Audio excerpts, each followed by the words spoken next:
Hello, friends. In July 1947, there was a widespread craze of UFOs in America. All across the country, people reported seeing flying saucers, UFOs.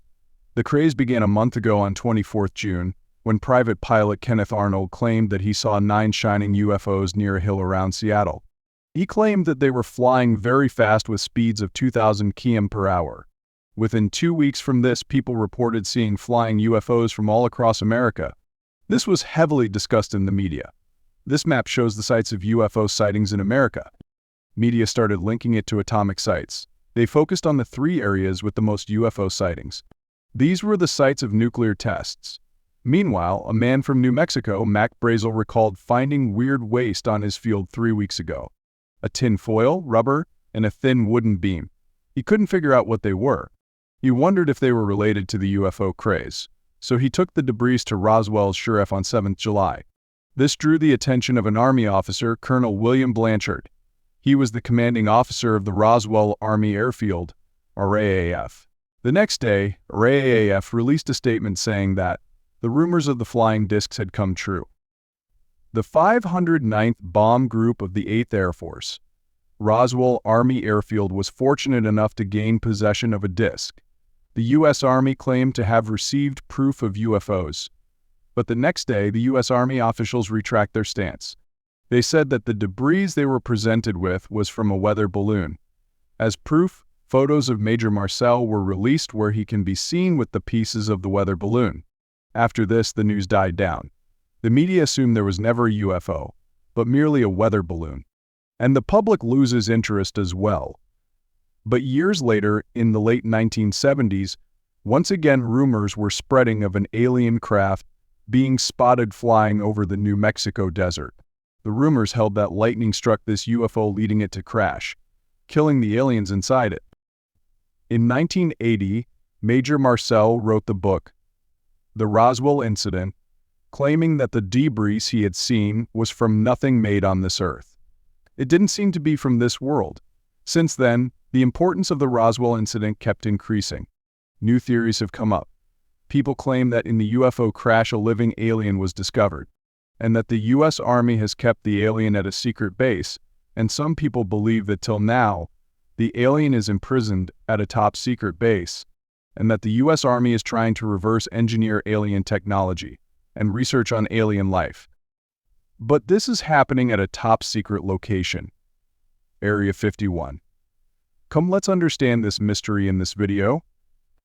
Since the late 1940s, Americans have been fascinated by a mysterious region in Nevada known as Area 51. What exactly goes on at Area 51? Area 51. The Air Force has recently made public an archive of UFO reports and investigations. Are there any alien remains in Area 51?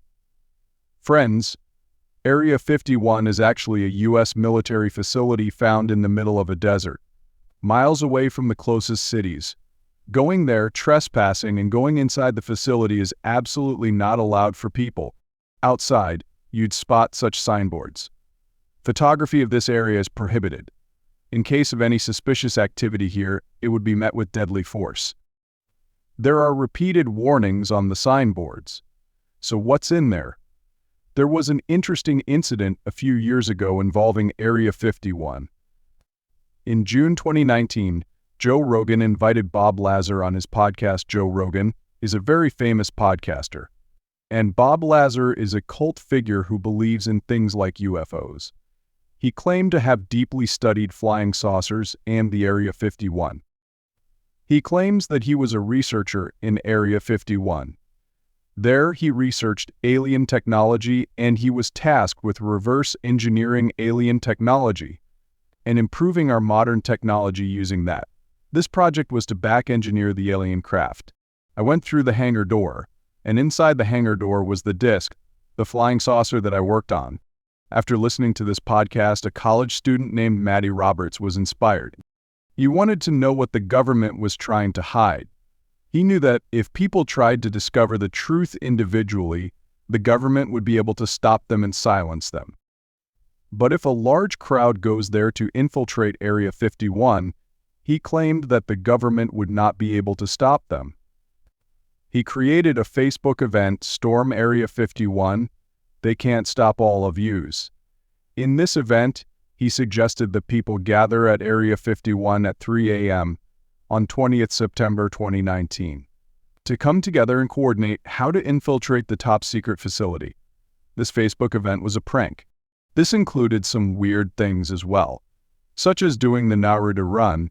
In case the military tried to fire at them, the post claimed that they could dodge the bullets by running faster with Naruto Run. As seen in this video, Naruto is a Japanese manga series in which the main character runs like this. Reading this, it was clear that this was a prank event, but people are weirder, they started taking it seriously. By August end, more than 2 million people confirmed their attendance to this event to storm Area 51.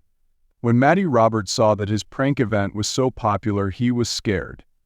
What started as a joke on Facebook has now reached millions of people and is turning into an alien enthusiast fest. I just created the joke while I was playing video games, man. And it's taken off to this, like, absolutely wild monstrosity. The FBI just showed up at 10 a.m. I was kind of scared at this point. Following this, he released a statement saying, "Hello, U.S. government." He explicitly said he was not responsible. For these 2 million people who had shown an interest in coming to the Area 51, it wasn't so easy for them to do so. Because to storm Area 51, one has to reach Area 51 first. And as I told you, this area is in the middle of a desert. There's nothing else for a long distance. A 250 kilometers long highway goes through this desert, but you won't even find a gas station on this highway. In the summer mornings, the temperature here is above 40°C, and the only thing in this desert near Area 51 is a small village, Rachel. The population of this village was 54. As of 2019. Not 54,000 or 5,400, only 54.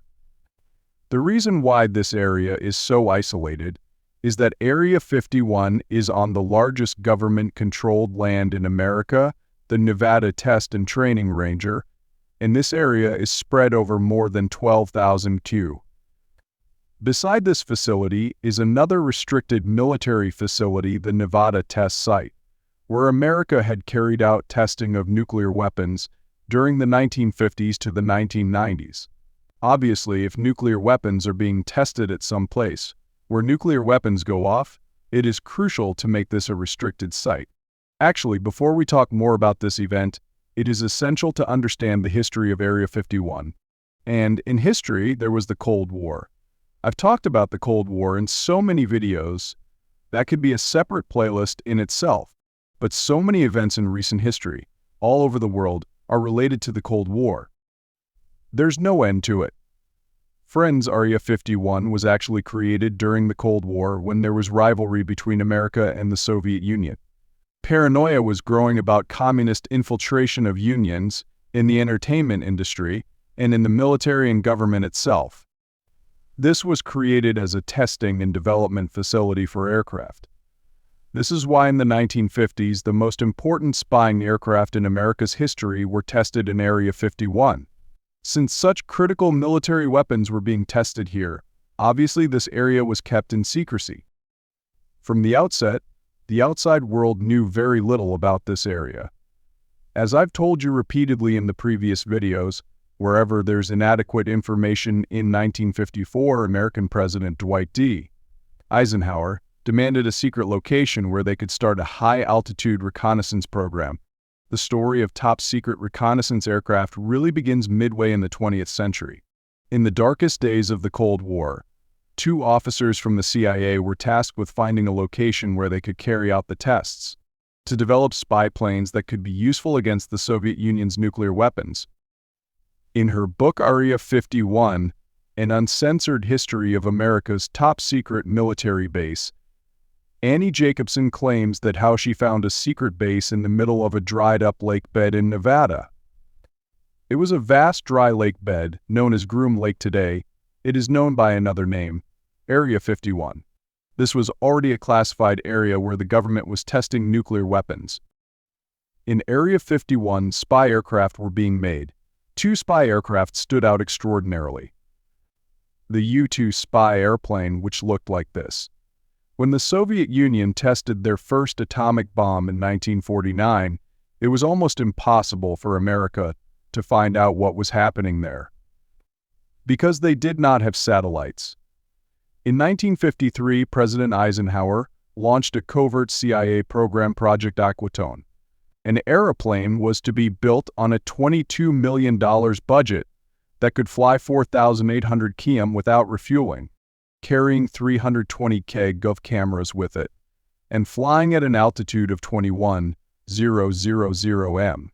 An aircraft that would go undetected on radar and by anti-aircraft missiles. This is how their U-2 spy plane, one of the most important spy planes in America's history. Over the next few years, America was largely successful in spying over the Soviet Union using this plane. But on 1 May 1960, a U-2 aircraft was taken down by a missile. CIA pilot Francis Gary Powers was shot out of the sky in his U-2, his aircraft destroyed. Years of hard-won secrecy for the U.S. intelligence community were wiped out in a month. America was forced to admit that they were spying. But the military was pressured by the government to develop a plane that could not be shot down, that could fly faster and be more secretive. This was the birth of the Lockheed SR-71 Blackbird. That is still the fastest flying aircraft. Its max speed is 3,400 km per hour and can fly at an altitude of 24,000 m. So fast and so high that there's no chance of it being shot down. It was very important to keep this crucial plane a secret, especially during the ongoing Cold War between America and the Soviet Union. So how could they have tested the plane while keeping it a secret from the world? The CIA used UFOs. The conspiracy theory of UFOs flying around. In the language of the U.S. Department of Defense, these are unidentified aerial phenomena. CIA gave wind to these conspiracy theories. The UFOs being spotted around the sky, neither do they deny the claims, nor do they reveal the truth.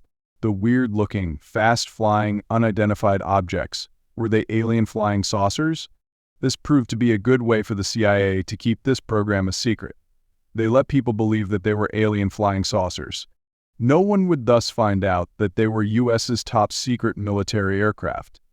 This is said to be the reason why the flying saucer theory from the Roswell incident was allowed to run on the media and in newspapers for a day. But at the same time, the CIA knew that if the government admitted the existence of aliens, and that they were running experiments on aliens, that would create an outcry in the country. That could lead to widespread fear and paranoia among people. That's why, a day later, they released a statement saying that it was a weather balloon. At the beginning of this video, I told you about how in the 1970s, the rumors of the UFOs reemerged. Because the Blackbird SR-71 aircraft were being tested during the 1970s. The SR-71 roared skywards with maximum afterburner thrust.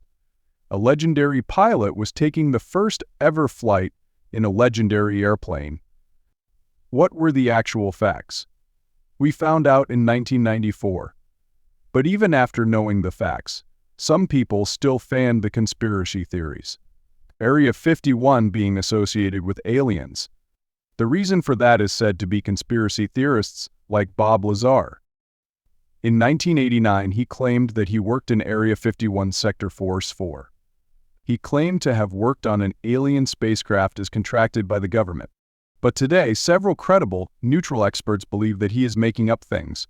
So the event that was taking place because of him, what happened to the 2 million people who wanted to come? The military personnel in charge of security expected, since getting to Area 51 was so difficult due to how isolated it is, they expected only 30,000 people out of the 2 million to actually come. Storm Area 51 event had turned into a music party event, and the theme was aliens. Roberts started calling this event Alien Stock. But when this day actually came, only 6,000 of the expected 30,000 were there. Most people knew that there are no infrastructure or major cities nearby, so they came with tents.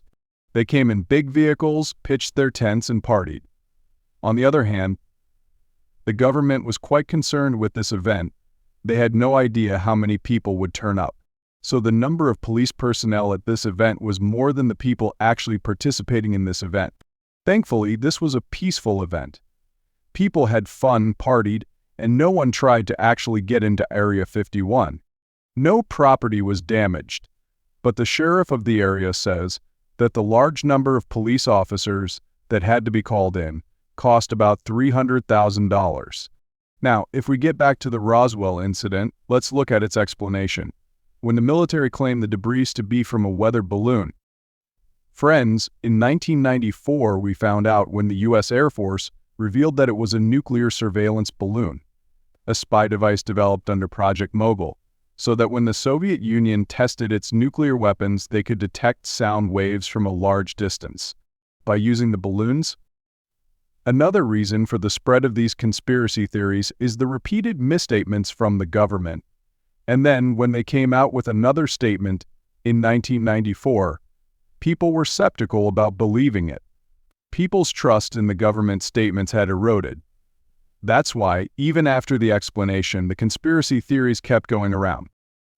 But the truth remains, if you notice the sighting of the airplanes, the normal passenger aircraft, they fly at an altitude of 10,000 m to 20,000 m.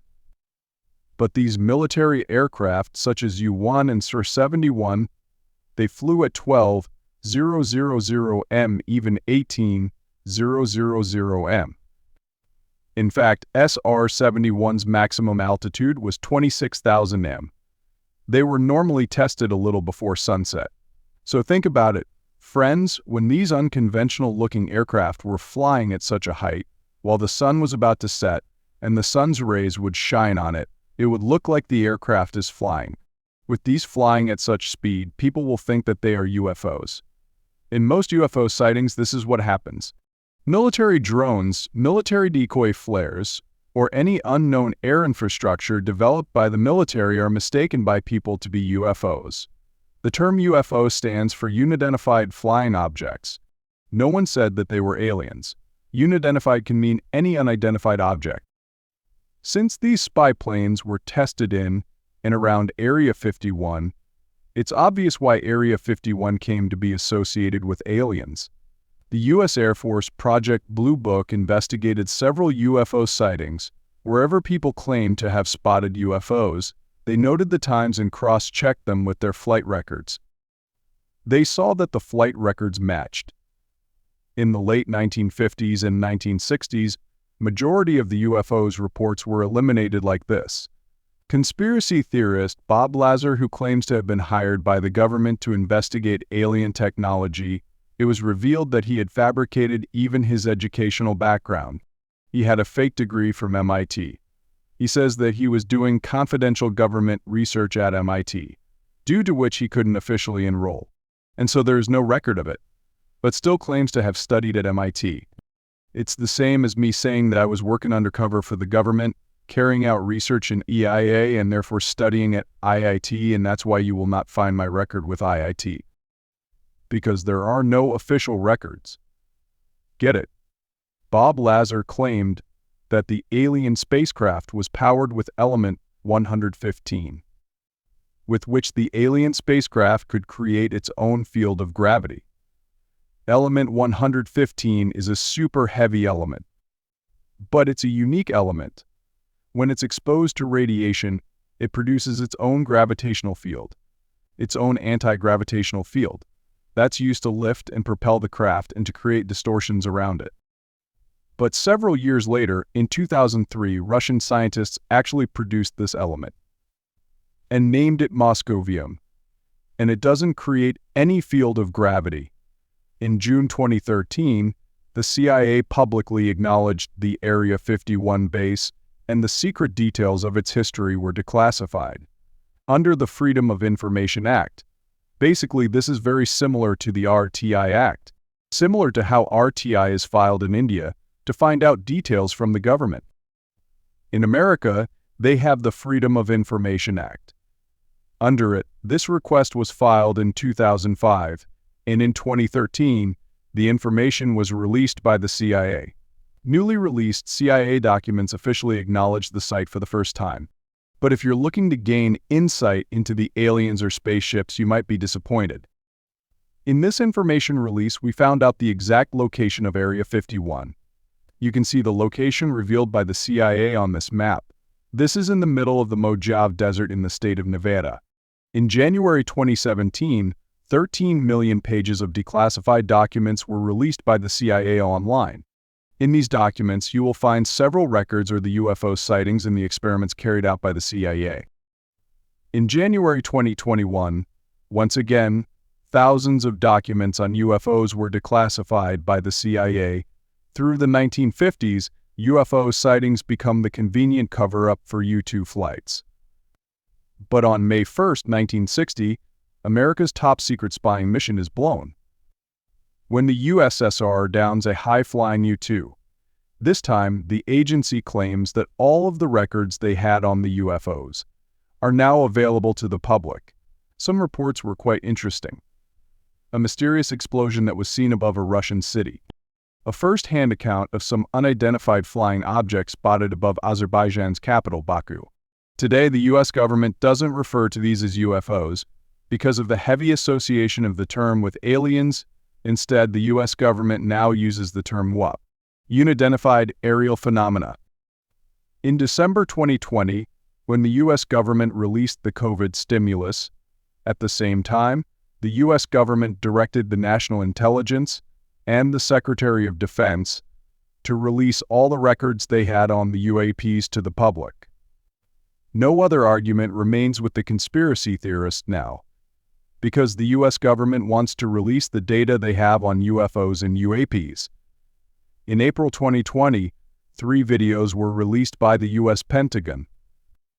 The U.S. Department actually acknowledged that the videos which were leaked in 2007 and 2017 were real videos. In August 2020, the Defense Department created a UAP task force to detect, analyze, and catalog the UAPs that are spotted, because they can pose a threat to the national security of the U.S. As you have understood by now, we do not know about all the UFOs that were spotted. There have been several such incidents in the last 5 to 10 years where the U.S. pilots observed the UFOs. The only difference is that they do not claim that the UFOs are built by aliens, that they are of extraterrestrial origins. There are a lot of different data sets that came in that we looked at trying to figure out what they were. There were some that turned out to be weather balloons, for example. In fact, there were several. But there were many that there's not enough data and sensor data when we have a lot of sensor data on a lot of them, that we couldn't determine what they are. It is believed that the UFOs are part of some highly classified program on which the government agency of some country is working. Even now, Area 51 is an area where next-generational aircrafts are tested. Today, Area 51 has become a global sensation, not only for Americans but for people all over the world, and has become a good source of tourism for the American state of Nevada.